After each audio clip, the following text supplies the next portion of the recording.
പ്രിയപ്പെട്ടവരെ, ഷെക്കേന ടെലിവിഷൻ പ്രേക്ഷകർക്ക് എൻ്റെ ഈസ്റ്ററിൻ്റെ ഉയർപ്പ് തിരുനാളിൻ്റെ എല്ലാവിധ ആശംസകളും ഞാൻ നേരുന്നു.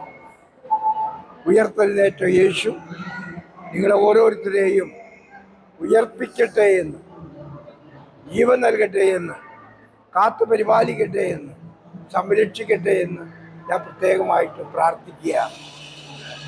ഈ ഉയർപ്പ് കാലത്ത് നമുക്ക് വേണ്ടത് ഒരു ഈസ്റ്റർ കണ്ണുകളാണെന്ന് പറയാം. എന്താണ് അതുകൊണ്ട് ഉപേക്ഷിക്കുന്നത്?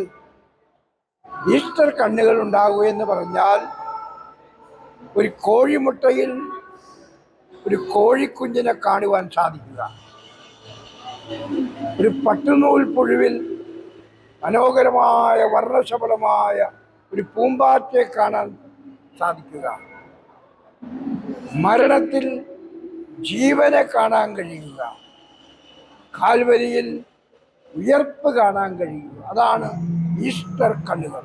ഈസ്റ്റർ കണ്ണുകളോടുകൂടി നമ്മൾ ലോകത്ത് നോക്കുമ്പോൾ നമ്മുടെ കണ്ണുകൾക്ക് പ്രകാശമുണ്ടാകും.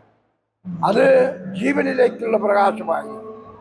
അപ്പം അത്തരത്തിലുള്ള പ്രകാശം നമ്മളുടെ കണ്ണുകളിലേക്ക് വരട്ടെ എന്നും, ഈസ്റ്റർ കണ്ണുകളും ഈസ്റ്റർ വിഷനും ഈസ്റ്റർ ദർശനവും നിങ്ങളുടെ ഓരോരുത്തരുടെ ജീവിതത്തിൽ ഉണ്ടാകട്ടെ എന്നും ഞാൻ പ്രത്യേകം ആശംസിക്കുന്നു. ദൈവം നിങ്ങളെ അനുഗ്രഹിക്കട്ടെ. ഒരിക്കൽ കൂടി ഈസ്റ്ററിൻ്റെ എല്ലാവിധ ആശംസകളും ഞാൻ നിങ്ങൾക്ക് നേരുന്നു.